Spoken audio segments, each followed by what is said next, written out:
Assalamualaikum warahmatullahi wabarakatuh. Hello everyone, perkenalkan nama saya Hayaknya Azahra, NIM 05032320078. Saya dari Fakultas Ekonomi dan Bisnis Islam, Prodi Perbankan Syariah UIN Sumatera Utara.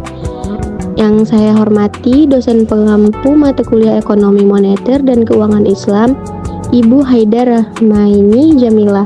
Dan yang saya sayangi teman-teman yang sedang menonton video ini. Di sini saya akan membahas tentang sistem ekonomi Islam. Nah, tanpa berlama-lama lagi, yuk langsung aja kita masuk ke pembahasan.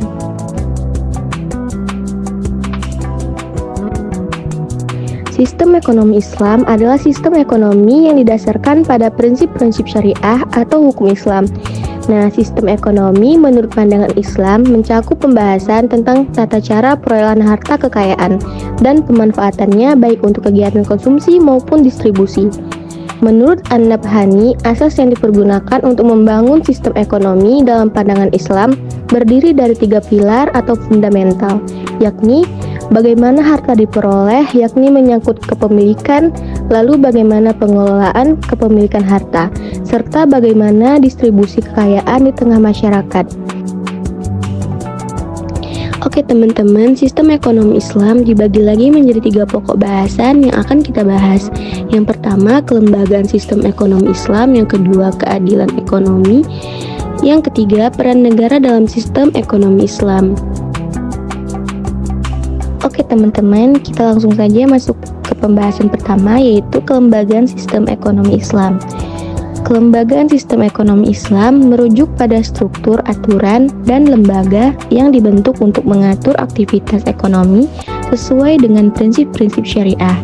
Sistem ekonomi Islam bertujuan untuk mencapai keadilan sosial, kesejahteraan, dan kemakmuran bagi masyarakat dengan menghindari praktik-praktik yang diharamkan, seperti riba atau bunga, gahar atau ketidakpastian, dan maisir atau perjudian.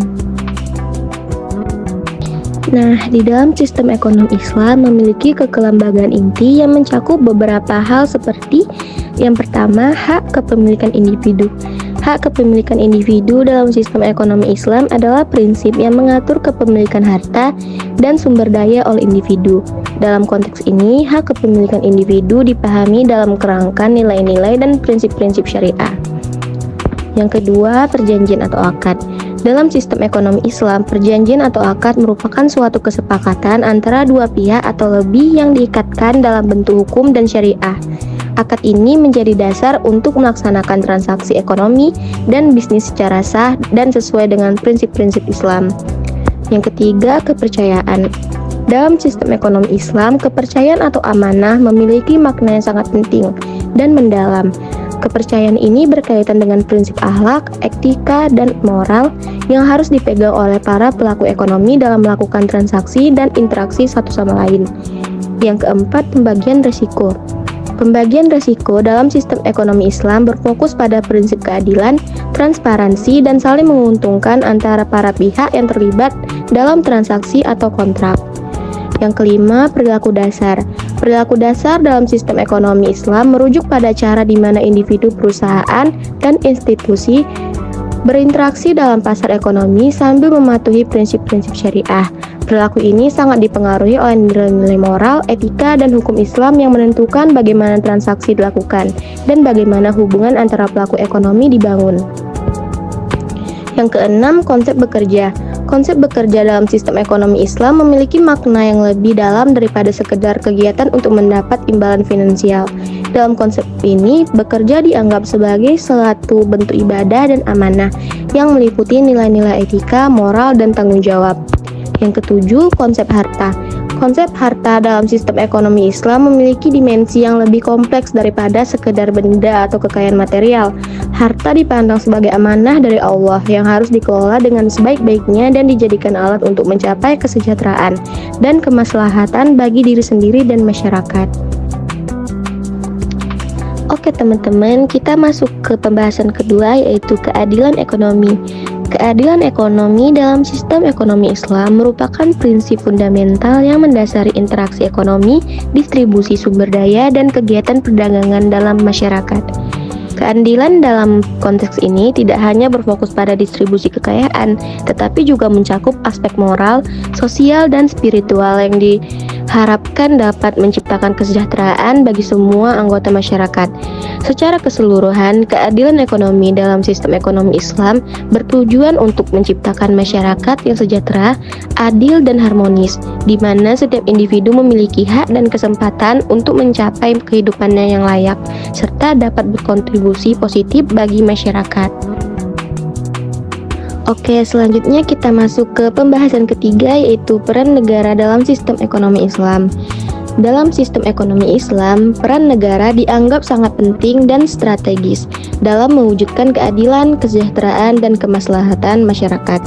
Negara memiliki tanggung jawab yang besar untuk menciptakan lingkungan yang kondusif bagi pertumbuhan ekonomi yang berbasis pada nilai-nilai Islam. Nah teman-teman, negara memiliki tugas penting seperti yang pertama menciptakan kehidupan sosial yang teratur, yang kedua menjamin kesetaraan kesempatan, menjaga keselarasan di pasar, yang ketiga merancang kegiatan ekonomi yang spesifik.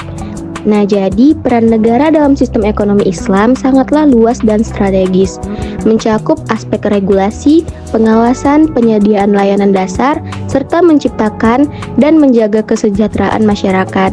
Negara diharapkan dapat berfungsi sebagai pelindung, fasilitator, dan pengatur untuk mencapai tujuan ekonomi yang lebih adil, inklusif, dan berkelanjutan.